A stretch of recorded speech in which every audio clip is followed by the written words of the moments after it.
So I guess that means we're going to start. And hi, everyone. Thank you for joining this session. I really appreciate it, you showing up here, especially since that infrastructure testing thing happening next to us. Because I personally wanted to hear that as well. I thought, why does it have to be next to mine? But well, I hope I can see it online later. So. Thank you. Thank you very much. So this talk was the result of my observations of my own experience in the last year. And I created it because I like to share experiences with the community, so I thought there might be something useful for you people here. Before we start, one quick question. Who here can say is a DevOps engineer? Yeah. 2 hands? 3 hands? Yeah, well, I'm pretty sure you went through some kind of growing into that role, especially because that role is pretty new. I mean, yeah, exactly. So I'm hoping you especially, but also all of you who are not DevOps engineer can relate to my story. So before we start, a little bit about myself. Who is this person here standing in front of you? I'm Daiany, and I'm from Venezuela, and I can speak Spanish, and I'm sorry I'm not giving you the talk in Spanish. The problem is I prepared it in English, and if I try to speak in Spanish right now, my head will go like, so I'm sorry. But later, after the talk, we can share experiences in Spanish if you want. I live in Hamburg. I'm living in Germany since 10 years, so I can speak German as well, so if you want to practice your German with me, I can do it. I am a DevOps analyst engineer. I like to call it like that, whatever that means, but that's what my job title says. I work at Kuehne + Nagel. This is a big logistics company. The IT headquarters are sitting in Hamburg, so I'm in one of the many IT departments there. We take care of an e-commerce platform where people can, we don't do B2C business, but B2B, but still our customers can go there and place bookings, get pricing and place bookings at once, kind of e-commerce shop for transportation. We take care of that. I like to say that I'm a team builder. I'm occasional conference speaker. I try to go around and have fun in this. My passions are communication, collaboration. I like to say that I have a special talent on bringing people together. So that's why when I jumped into this DevOps role, it felt like it was the right thing to do. I'm passionate about continuous improvement, and I also like salsa dancing, bachata, kizomba, everything, and traveling. Now, my job title says I'm a DevOps analyst engineer, but what does that even mean? I'm not even sure I'm one. So of course, I wasn't always a DevOps engineer. Otherwise, I wouldn't be standing here and talking about growing into a new role. So I'm going to tell you a little bit about where I'm coming from. When I arrived in Germany, I came with my studies as a software developer from Venezuela. So I joined the company as a software engineer, fresh out of a master that I went to Germany to do. That's the reason why I didn't leave, because of all the situation in Venezuela. But let's not go into that. I went to do a master's to Germany and stayed, and then started as a software engineer. And Kuehne + Nagel, we were working on this project of this e-commerce shop as a web developer in Java. And soon I kind of started getting interested in the big picture of things. And at some point in 2012, I got the offer of, do you want also to help with the requirements engineer part? You can do that in a kind of 50-50 way. And I thought, well, yeah, why not? I mean, it was like on demand. If there were bugs to be fixed, then I would help more with bug fixing. But if there was a new epic coming over that needed more analytical help, then I would help there. So I was happily doing that for some time. And then eventually, I decided I don't want to code anymore. I left development, and I started doing only the requirements engineering part. I was coordinating a lot of activities with our product owners, with our business stakeholders, and all of that. In 2018, I even started taking a look into agile coaching, because our agile coaches in the department created a kind of community of practice open to everyone who would have interest in moderating retrospectives or helping in these kind of things. So I went into that. I thought I'm kind of good at this. Maybe I could become an agile coach. So it was kind of the path that I was supposed to follow somehow. But in 2019, somehow things changed, and I felt like, no, I don't want to be an agile coach. I kind of want to be a developer again. I want to go back to development, especially because the product team I was working with, we were getting a new project that was going to start from scratch. It was a greenfield project, and I thought, okay, I want to go there, and I want to get my hands dirty again. I want to code again. I want to go closer to a technical role again. It was time for a change. But at the end, it didn't come to that. But another opportunity appeared. And there were changes in business, there were rearrangements in the department, and some people left, and some new projects came over, some projects got canceled, and the managers decided that they wanted to restructure all the teams, and they gave everyone the chance to decide if you wanted to stay with your own team or if you wanted to move to. Everyone was given the chance to choose what to do. And, well, I decided to, I think this might be a chance for me to do something different, but I wasn't quite sure what. My boss even suggested to me to take over that full-time agile coach position, which got open. Because, as I said, it was kind of looking like I was going that direction. And I was like, well, I don't know, I'm not sure I want to do that. Actually, there is this thing in the platform infrastructure team of the department going on. There was an opening to help in an OpenShift migration. And I took a look at that and thought, well, what's that? Let's take a look. Because I had a gut feeling that I wanted to do something new. I needed a change. I needed to do something radically different. So I started considering it. I was like, go there, take a look, containers, Kubernetes, what's that? I never worked on ops or infra before. I was a developer, and for me, it was always some kind of magic that would bring the change to production, and wouldn't have anything to do with that. So I never really worked with that. I didn't know what I was getting into. But suddenly, after seeing some containers for newbies videos and so on in YouTube, I decided, you know what? This is what I want to do. It felt like this is what I have to do. I don't know exactly what that is, but I want to do it. So I went to my boss and told him, you know what? Thank you very much for offering me this position as agile coach, but I want to help with the OpenShift migration. I was like, yeah, because, I gathered my courage and went there and said, well, for sure you're going to have to coordinate a lot with the development teams. You're going to have to collaborate with them, and I'm pretty good at bringing people together, and I have a development background, so I can understand our development teams as our customers, because I know what they're talking about. So I'm pretty sure I can really help the team. Please give me a chance. And my boss reacted like, that was unexpected. But he thought about it and said, is it clear to you that you're going to be facing very deep technical concepts, and it's going to be tough and all of that? And I'm like, yes, of course. I'm sure I can manage to get myself to the level. I can do it. And then, well, okay. And then I'm like, fuck, what I'm going to do now? What is this?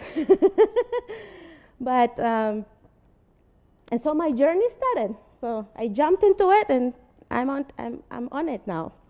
It was February last year. It's been almost a year by now that I'm in the DevOps team. And at that moment, I sold my help as the best thing that could possibly happen to the team, even though I wasn't really sure what I was getting into. But at that moment, it felt like it was the change that I needed to have in my professional career. And it hasn't been easy, though. It was overwhelming. I couldn't have seen this whole tsunami from things that I would have to learn suddenly, so everything. And so far, I managed to keep my sanity. I didn't go crazy. I'm here still standing in one piece. And I found my place in the team, and now I can tell you that I know that I have a contribution to it, and I know that it's valuable. So you might think that how I found my place in the team was by learning Docker, Kubernetes, and OpenShift, because it was, after all, a cloud migration, so I needed to learn all of that. Yeah, of course. But it wasn't exactly that what helped me stay sane, I tell you now. It was, on the one hand, my self-confidence to believe that I can do things, to stand there in a room full of men, technical experts, and don't to shy away. I can do this. And to be self-aware of what my capabilities are, and to work on a plan so that I can get myself to the level. It was my desire and willingness to learn, and my search for continuous improvement, and my ability to adapt to new circumstances and try always to get the most out of it. But of course, this talk is not about me and how good I am and all of that. No, I was just using this as an introduction, because I've reflected on this journey that I've been through, and I've come to the conclusion that I can somehow generalize this to a path that can be followed by anyone who wants to grow into any new role. So my goal today is to raise your awareness into this path, that there is a possibility that it exists, so that you can be prepared for whatever jobs are coming in the future, because we don't even know what jobs will be there. So we will for sure need to do this, because otherwise, how will all those jobs get filled? Where will all these people come from? Think for a second of the site reliability engineers, for example.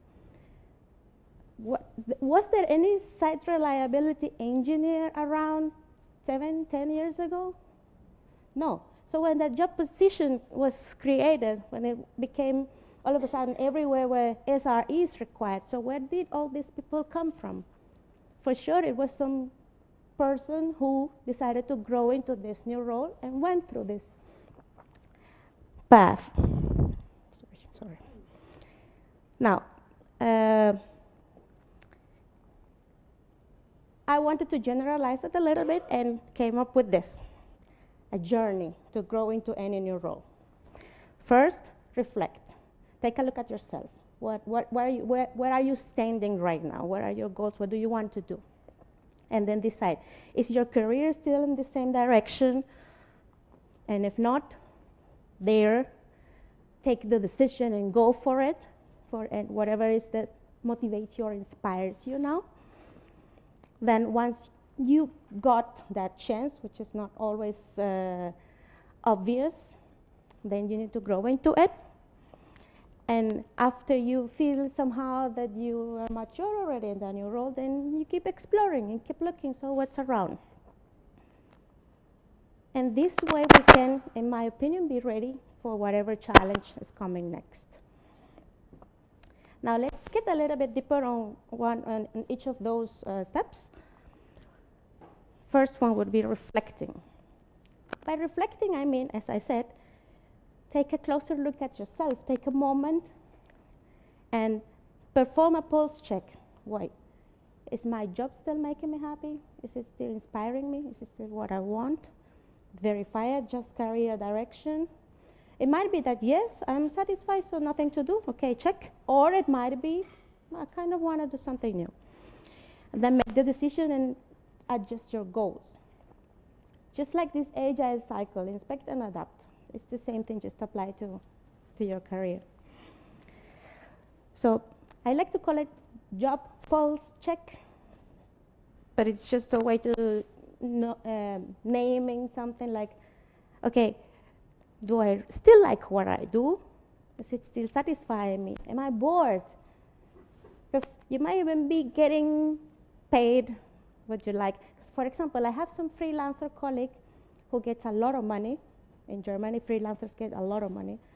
But he hasn't really found something that truly inspires him. So this is what I'm talking about. You take a look, okay, maybe it's the moment to switch to a whole new project or to switch to a whole new direction in your career. For sure, this will happen. So do it consciously. So just take a moment and apply. You own it to yourself. So verify and adjust career direction. Where do I want to be? What is it that I want? What can I and can't I do today? What are my limits? So if I have a vision and I know, okay, I would like to become a DevOps engineer, but what do I know now? So what do I need to know? And set a path to get yourself there. But first, that vision needs to be clear. Not just react to changes, to circumstances like, oh, well, that project seemed easy. Well, I kind of go there. So what I'm saying here is try to make a conscious decision and have a vision for what you want to do. Because if you don't know yourself, what is it that you want to do? How are you going to find the proper projects or the projects that will give you the motivation to feel inspired? While preparing this talk, I read that book, There, by Becky Blalock. It's for women in charge, but of course, it can be read by anyone. I recommend it. It's really good. She says, there are many aspects of your career that people can help you with. For example, you can go and seek for counsel, ask a friend or some people.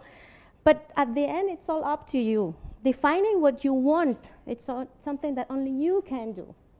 No one can say, no one can help you with that. So take a moment and do that.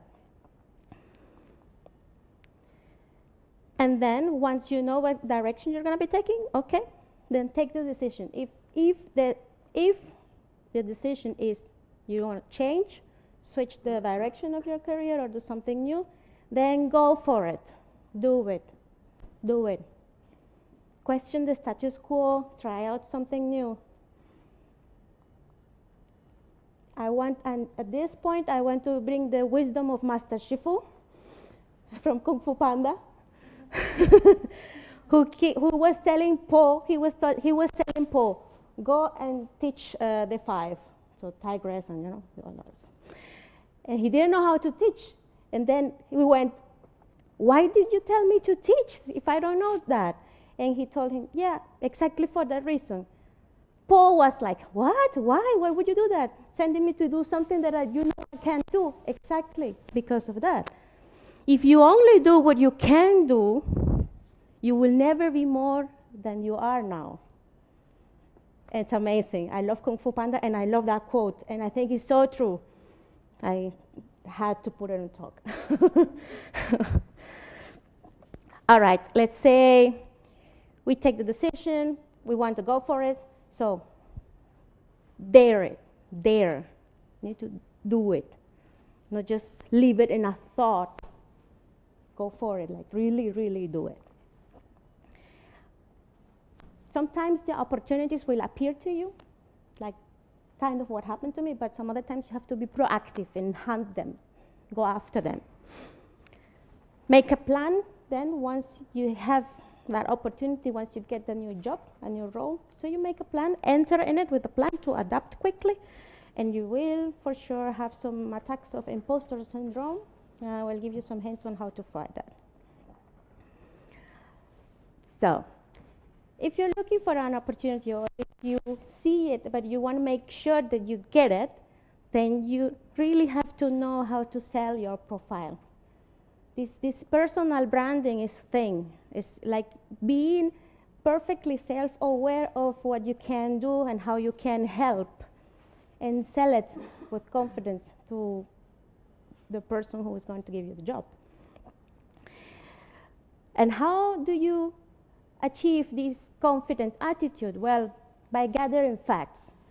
The more information we have, the more confident we are. The less we know, the less confidence we have. So if you're aiming for a new role, then do your homework and find out, okay, what is it expected? What is the description? What are the activities? What are the expectations to me? What can I fulfill? How can I help? How can I start bringing value to that so that you can then confidently sell your profile to get that opportunity? And cultivate positive self-talk, because sometimes we don't notice and we start even telling to ourselves, no, I can't do this. No, how are they going to hire me? I'm just a girl who has no idea of ops and infrastructure and how they're going to get me. So this bad talk to yourself that influences also your confidence. So how are you going to be confident if you're sabotaging yourself? So cultivates positive self-talk. And once you have the job, once you have that opportunity, then you start into it by having a plan. You already did your homework in order to be more confident to sell your profile. So now you should have the basics, the grounds to create a plan with small and achievable goals that you go step by step through it, and then you keep in your head. Whenever there are moments of doubt that you will have, then you remember that you have a plan. You go through it. Everything is perfectly calculated. And this is key, very necessary in order to manage the learning curve, because the learning curve will be huge. And there will be so much to do at once that if you don't organize it, you will be overwhelmed by all of that information. And adapt quickly by carefully observing.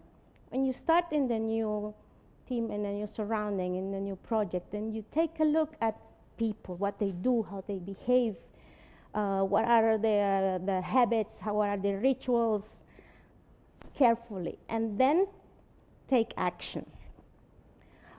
For example, when I joined the new team, the first thing I did after I created my plan and all was to find ways to add value with the knowledge I already had as an analyst from a product team. So that I could help the team somehow, and it would help me also stay motivated and not to feel like I am only the new girl in town and I'm the one who doesn't know anything. So it's fighting this feeling of being the one who doesn't know anything by adding value somehow was really helpful for me. For example, I said at the beginning that I am kind of a team builder. So my group was a kind of 4 people working in the same table, but not together. So I helped with that, for example. And that really helped me to stay motivated. To fight imposter syndrome. Avoid destructive thinking is in the same direction of cultivating positive thought. Remember that you have a plan, and acknowledge that what you're good at and what you're not so good at. Recognizing this, it's a strength and not a weakness. And so most people see it as a weakness to recognize and go public and open about it. What is it that you're not good at? Because it shows that there's something I need to be better. And in my opinion, that is wrong. In my opinion, it's a strength because it shows that you are ready to work on exactly those aspects that you need to be better at. So how can you be better if you don't know exactly what is it that you have to improve? And that also helps when you're feeling like you're out of place. Like, how did I get here? They chose me only because I am a girl and because I would make the team look nice. No, it's not like that. And the skills that we have are not written in stone. The skills that we have can be expanded, and that's what I mean by cultivating a growth mindset. And once you have that also digested, then you are able to get you out of those fights with the imposter syndrome, because you know that not knowing is an opportunity for learning and growing. So it's okay not to know everything.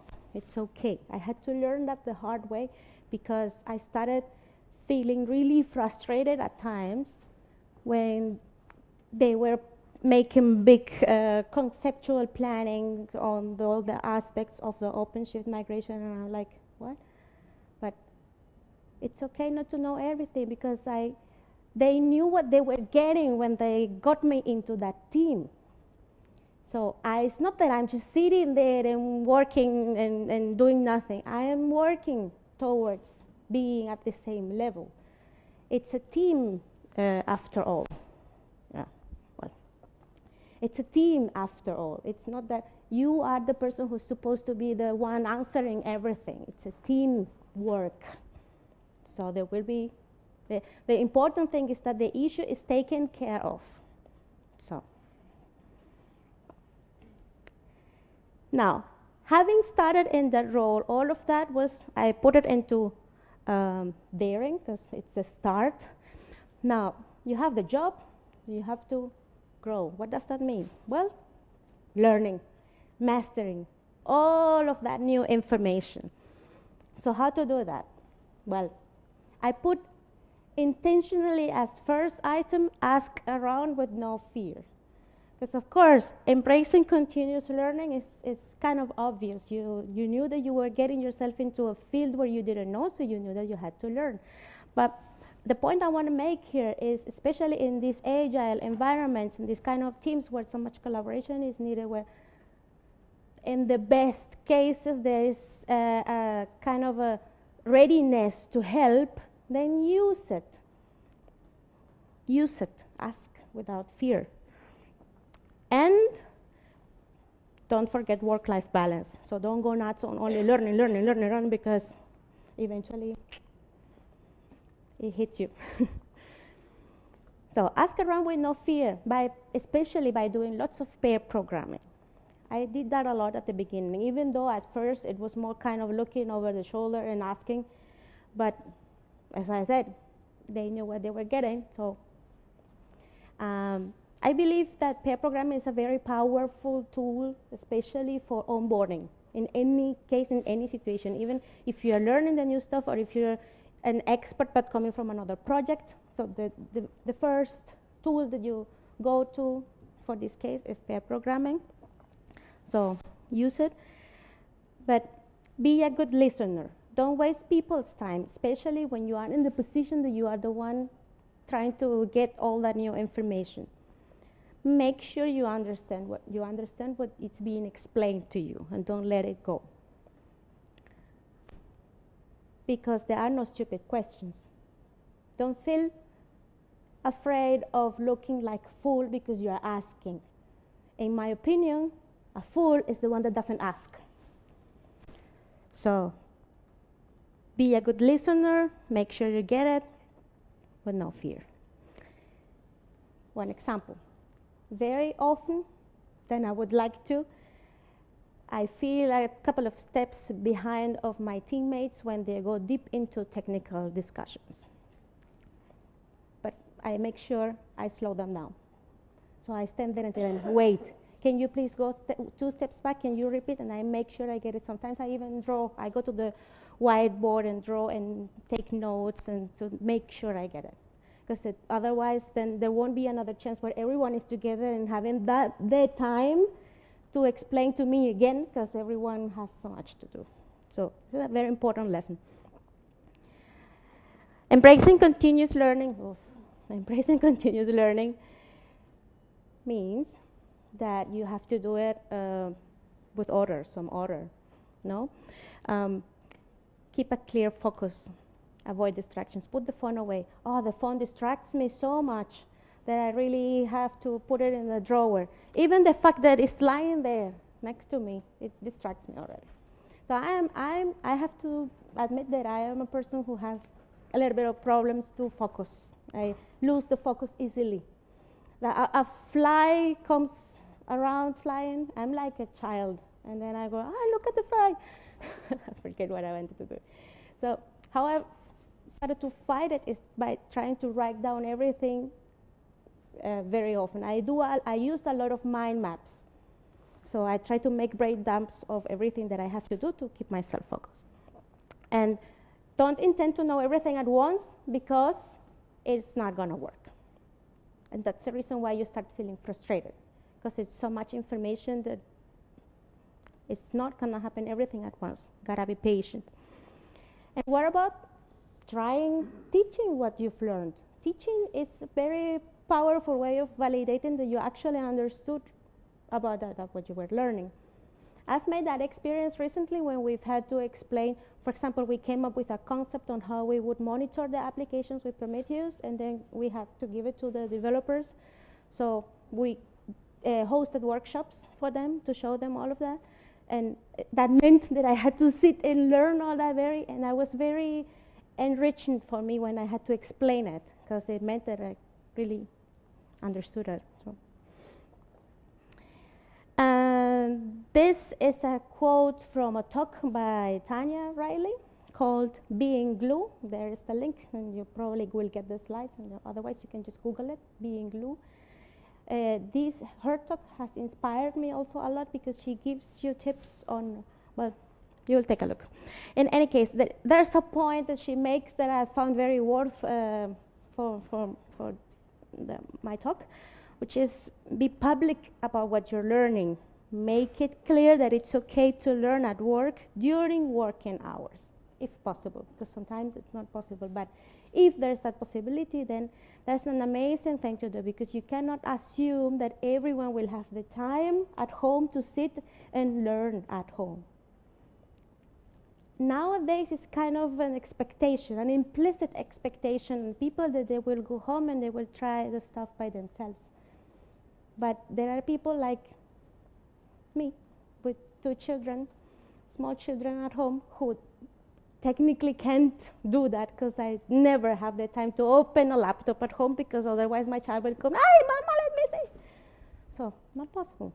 So that tip I found very, very accurate for my situation, so that's also why I want to share it here. Make it public that you're learning. Use the time from work for learning. And last but not least, don't forget work-life balance. I reached a point last year where even in the subway, in the bus, everywhere I was reading about Kubernetes and all. And there was a point when I was even dreaming about this stuff. And I thought, you know what, I need to watch some next super talent, or some trash from the TV that would get my head clear. Read a book, go around, go dancing with your friends or something, because you need to disconnect shortly in order to be able to reconnect again. I experienced that. So. And be patient, because it will pay off with the time. Everything that you're doing, investing on all this learning, will pay off for sure. So don't try to rush things. Be patient. So once you feel already comfortable with this new role, once you feel like your comfort zone kind of expanded already, it's time to keep exploring. And with that, what I mean is keep your career in your hands, because all of that what you did will make you a different, more valuable professional. So you need to explore the market and keep an eye on the trends, what's out there, where is it going, where can I jump into, how can I develop myself. Be aware of how your profile has evolved and how much you're worth now, because all of this was not for nothing. It will show. And once you do that, then you start reflecting again. You see what I'm trying to get at? It's a cycle. It's a cycle. It's a loop. I like to call it the eternal cycle of professional satisfaction and happiness. Whatever, I have to admit that I didn't look up if there is some scientific work about it or some papers were published or someone else came to that idea already. If that was the case, so I claim it as my conclusion right now. And if someone already has it, because this is going public, they will sue me. I promise you, I will post it on Twitter to keep you, so follow me on Twitter and you will know. Because honestly, I don't know. But I believe, as I said at the beginning, this is the only way to make sure that we stay competitive. This is the only way that we make sure we have a rewarding professional life. You don't stay stuck into something. You don't let yourself be driven by the circumstances, but you are proactive. You take the things in your hands. And a frequent consequence of this, of iterating in this loop, is that the salary also iterates and the salary goes higher. So, tell you. On the other hand, for the companies, it's also a very good option to take a look at the existing employees before going out and trying to get some impossible profiles with all the skills that no one, or will be very hard to fill. If companies understand that talent can be grown, if existing employees are given the chance to try themselves out in new roles, then the pool of talent can be infinite if you think about it. And on the other hand, when a company does that, it improves a culture of continuous improvement, or it enhances a culture of continuous improvement because the employees feel like they have the chance to become better. So conclusion is there are good chances that we get opportunities to do iterations on that infinite, eternal cycle of professional success and happiness. It's only in our hands. We need to dare. We need to get into it. Because we can be good at anything we put effort into. We can grow into any role, even beyond the cloud. We only need to dare. Thank you.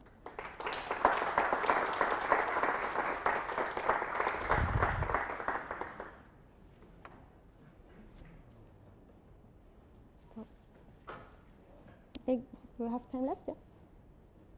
So, if there are some questions, or remarks, or stories, or feedback at all, did you like it? Did you feel inspired? Did you think it was a waste of your time? Or will you try an iteration and the eternal cycle? What's your experience? I'm curious.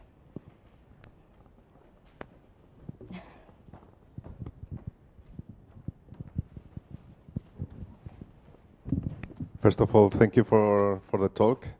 It is weird that DevOps is always about persons, and we are kind of in a really tech talks. So thank you for the human part of these DevOps days. So I was reflecting in what you're saying, and what I was always worried is the fun part of this, like be able to understand as a company what you need to improve or something like that, and the other way around, no? How to put those terms in a company that is really busy trying to growing and really busy trying to get to that point. Mm-hmm. So it's not always easy to as you know improve yourself. Yeah. So it's kind of a pain point, and I will ask you how are you managing this in your company, for example? What's your experience in that part? Well, when I speak, I can speak only about the department I work. I make this disclaimer now because Kuehne + Nagel, it's a pretty big company, so I cannot say, in Kuehne + Nagel we do like this, because no. My department, well, in my department, our management has always had a very open mind, and they are always ready to try out new things. And this is also one reason why I've stayed there. I'm going to be there almost 10 years next year, always in the same department. And I've changed, all those changes that I told you were always opportunities that they gave me, because they always try to look in what we as employees want to do, or we can do, how we can help before they go out and search for new talent. Another reason is, of course, because finding appropriate candidates in Hamburg is kind of hard, because the market is, it's a very strange, I don't know why, because there are so many people working in IT, but still they keep complaining that in Hamburg it's hard to find the right candidate, because, well, anyway. The point is that they always have tried to take a look first on how we can help as employees, and they're always trying to, for example, we were the first ones in a whole silo, I don't know how to call it, whole area, from a bunch of departments. We were the first ones who started doing continuous deployments, because the management said, okay, go for it. Okay, we trust that you will automate all the tests, so we trust you. So, for example, and when if you see that if you have these kind of managers around, then use it. If not, well, maybe change. Yeah. So.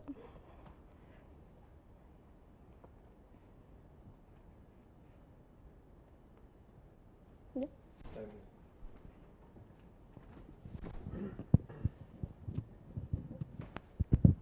Thank you as well for the talk. It's been very inspiring.